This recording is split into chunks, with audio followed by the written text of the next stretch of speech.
pričamo kao nečem izuzetno negativnom. Međutim, postoji i dobar stres. Takav stres je recimo stres koji imamo prilikom romantičnog susreta, prilikom dodele nagrade. Međutim, ako imate stres koji vas o nečemu onemogućava, snižava kvalitet vašeg života, to je verovatno stres koji želite da promenite. Sad, važno je da budemo pošteni i da kažemo šta može, a šta ne može da se menja. Nije realno da dođete na terapiju i da očekujete da neko promeni situaciju koja kod vas izaziva stres. Terapeuti to zovu stresor, odnosno situacija koja vas dovodi u neko neugodno, neprijatno okruženje. Recimo, ako imate šefa koji kod stalno pred vas postavlja neke nerealne rokove, ne možete da očekujete od terapeuta da vam pomogne da tog šefa promenite. Ono gde terapija može da bude od velike pomoći jeste da promenite vašu reakciju na stresor, na stresnu situaciju. Dakle, u ovom konkretnom slučaju, iako ne možemo da promenimo vašeg šefa, ono što možemo da vam pomognemo jeste da način na koji vi reagujete, način na koji se vi osjećate kada se rokovi približavaju, a posao još nije gotov, to da promenimo. Dakle, naš unutrašnji odgovor, način na koji mi reagujemo, je taj koji pravi suštinsku razliku u tome kako ćemo da se osjećamo kad smo pod velikim stresom i pod pritiskom. Da li ćemo se osjećati kao da nemamo izlaza ili ćemo se osjećati na neki drugi način koji je za nas pogodniji. Programi koji određuju kako ćemo da se osjećamo, kako ćemo da reagujemo, nalaze se u našem podsvesnom umu, a tom podsvesnom umu pristupamo pomoću hipnoterapije.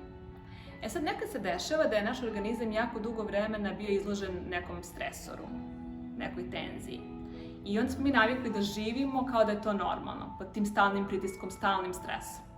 U nekim drugim situacijama ljudi su pod stresom zato što brinu o nekim objektivnim problemima koje moraju da reše. Da li mogu da plate na vreme ratu za kredit, da li mogu deci da obezbede sve što im treba, da li mogu da stignu da završe sve poslove na vreme.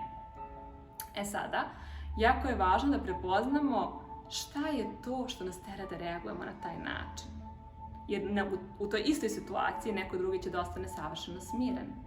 Hajde da odemo do podsvesnog uma zajedno i da vidimo šta je to što je uzročnik vašeg načina reagovanja, kako možete da promenite taj način. Javite nam se i zajedno ćemo da prodiskutujemo vašu situaciju i da odredimo koja je to terapija koja je za vas najpogodnija. Možda je to hipnoterapija, možda je meditacija, možda je regresoterapija. Hipnoterapija je stvarno sjajna stvar kada imate one misli, neželjene misli koje se stalno ponavljaju, stalno vas vraćaju na to da brinete o nečemu. Iako vi imate želju da to otpustite, da pređete preko toga, da se tome ne vraćate, ali se stalno neki crvić javlja koji vas tera da brinete. Čak i dve osobe, recimo, koje brinu u istoj stvari, ne moraju da imaju isti način rešavanja problema, zato što, recimo, brinu o tome da li će da izgube posao.